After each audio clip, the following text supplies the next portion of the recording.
izin, saya akan menyampaikan ide kegiatan yang akan kita laksanakan pada 3 hari pertama di MPLS atau masa pengenalan lingkungan sekolah. Kalau yang pertama itu, ide dari kami adalah pengenalan potensi diri siswa baru. Jadi kegiatannya itu lebih kurang, anak diajak duduk di meeting room, kemudian guru mengabsen mereka dulu satu persatu. Setelah itu kita juga memberikan kesempatan kepada mereka untuk memperkenalkan dirinya masing-masing, mulai dari memperkenalkan nama, kemudian alamat, hobi, anggota keluarga, serta hal-hal yang disukai lainnya. Setelah itu anak diajak untuk bernyanyi lagu Kalau Kau Suka Hati, Bu. Kalau kau suka hati, kemudian liriknya kita ganti. Jadi kalau kau suka hati panggil Akil, kemudian lain-lain mengikuti seperti ini. Ya. Kalau kau suka hati panggil Lala, Lala. Kalau kau suka hati, mari kita lanjutkan. Kalau kau suka hati panggil Sally, Sally. Nah, lagunya itu kita ulang sampai semua nama anak disebutkan. Itu ide untuk di hari pertama, Bu. Kemudian di hari kedua kita mengajak anak untuk mengenal guru dan temannya. Jadi kegiatannya lebih kurang, kami rencanakan kita kenalkan anak dengan menyanyi lagu pelangi. Jadi lagu pelangi itu kan pelangi-pelangi alangkah indahmu, ada warna-warnanya. Kalau misalnya guru menyebutkan warna merah, maka anak harus mencari 1 orang teman. Kemudian kalau warna kuning, mencari 2 orang teman. Kemudian kalau misalnya warna hijau, anak mencari 3 orang teman. Lagunya boleh tidak kita nyanyikan secara runut, Bu. Kita acak, pada dasarnya kita meminta anak untuk bagaimana caranya dia mencari teman sesuai dengan kode warna yang telah kita tentukan. Nah, setelah lagunya selesai, pasti nanti akan ada anak yang tidak dapat pasangan. Yang tidak dapat pasangan, kita minta mereka untuk menyanyikan lagu, kemudian kita carikan dia kelompok yang memang anggotanya masih kurang. Setelah mereka berada dalam kelompoknya masing-masing, mereka diajak untuk saling berkenalan dalam kelompoknya. Setelah selesai berkenalan, minta salah satu dari anggota kelompok itu menjadi juru bicara, memperkenalkan anggota kelompok ini ke teman-teman lain. Jika dia dapat melaksanakan tugasnya dengan baik, maka kita beri tepuk tangan. Sebaliknya, jika tidak dapat melaksanakan tugasnya dengan baik, maka anggota kelompoknya itu diminta untuk menyanyikan. Seperti itu, Bu. Kemudian di hari ketiga, kami ajak anak untuk mengenal lingkungan sekolahnya. Jadi teknis pelaksanaannya kembali menggunakan lagunya Naik Kereta Api. Jadi anak diajak berbaris, 1 guru sebagai masinisnya, kemudian guru yang lain menunggu di stasiun-stasiun yang telah kita tentukan. Jadi kami rencanakan anak dikenalkan ke ruang kepala sekolah terlebih dahulu. Berkenalan dengan Bu Yanti selaku kepala sekolah. Setelah selesai itu lanjut ke halaman sekolah. Karena halaman sekolah adalah tempat sentral yang biasa kita gunakan untuk kegiatan upacara maupun kegiatan-kegiatan lain.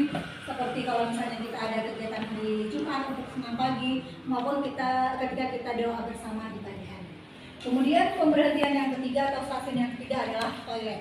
Di sini kita edukasi mereka, mengenalkan kalau toilet anak perempuan gambarnya apa, kemudian kalau anak laki-laki toiletnya gambar apa.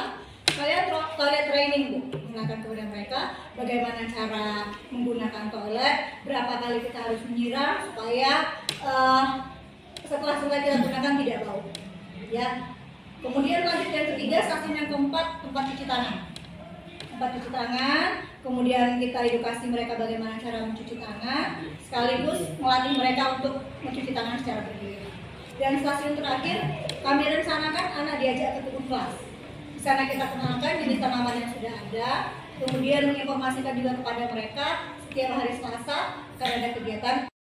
Oke, itu tadi yang dapat kami sampaikan mengenai 3 ide kegiatan untuk 3 hari pertama di MPLS kita.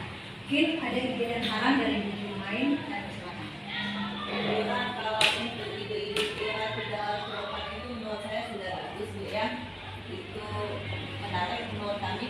Cuma saja saya kurang setuju untuk yang istilahnya apa, hukuman ataupun konsekuensi untuk anak yang tidak mampu melaksanakan kegiatannya dengan baik. Oh, jadi pas hari kedua kurangnya ya?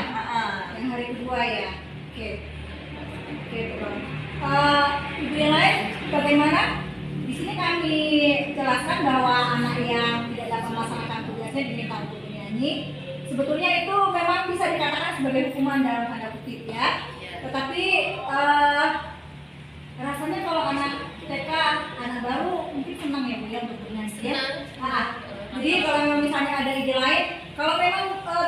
meminta mereka untuk bernyanyi, jadi gimana Bu Romi? Tetap kita kasih reward sama Bu. Kita apresiasi semua itu. Seperti itu. Jadi jangan terkesan anak mendapat hukuman ataupun konsekuensi dari kegiatannya yang tidak baik. Jadi kita harus memberikan hukuman. Jadi Bu Ira sebaiknya menurut saya tetap sama-sama kita kasih reward apresiasi yang bagus untuk anak-anak tersebut. Itu saja menurut saya Bu Ira. Ya, terima kasih Bu Romi. Bagaimana dengan ibu-ibu yang lain? Itu kegiatan hari kedua Bu yang lagu pelangi. Ya. Bu Tiara mungkin ada pendapat Bu Tiara? Kalau menurut saya kalau hukuman ibaratnya konsekuensi dari menyanyi itu pengalaman kemarin-kemarin itu ada beberapa anak ketika mengikuti berbagai kegiatan lomba, kuis atau berbagai macam kegiatan belajar itu, jika ada yang salah itu diberi hukuman menyanyi, ada beberapa anak yang justru ingin menyalahkan dirinya sendiri supaya bisa nyanyi tampil ke depan. Iya, pengalaman kemarin itu. Jadi kalau menurut saya itu sah-sah saja. tidak apa-apa, menarik-menarik saja. Berarti Bu Ira kita sesuaikan dengan kondisi anak masing-masing. Setuju. Ya, karena ingat kita juga sudah merdeka belajar, juga diberi kebebasan untuk merdeka mengajar ya Bu ya. Kita sesuaikan dengan konteks kita masing-masing. Jika memang memungkinkan, kalau ada anak yang kelihatannya memang hobi nyanyi Bu ya, yang seperti ini. Kalau memang ada anak yang pendiam mungkin dicari ide kreatif lainnya. Sudah. Oke, selanjutnya mungkin ada tambahan lagi Bu Ibu. Hari ketiga tadi Hari ketiga ya yang boleh boleh kita tadi. tambahkan lagu yang ada helikopter. Di helikopter. Oke. Jadi bisa kan orang tuanya bisa merasa tersinggung sedikit kalau anaknya sudah 3 hari masih Oke, ditungguin. setuju. Oke. Ya. Ya, Bu Tuli ada yang ditambahkan? Oma Sucia? Cukup? Rumah cukup? Baik, terima kasih ya Ibu ya. Berarti next kita rapikan lagi ide kegiatannya ini disesuaikan dengan situasi dan kondisi masing-masing kelas. Terima kasih untuk segala atensinya, masukannya juga. Kami akhiri dengan wabillahi taufiq wal hidayah. Wassalamualaikum warahmatullahi wabarakatuh. Waalaikumsalam warahmatullahi wabarakatuh.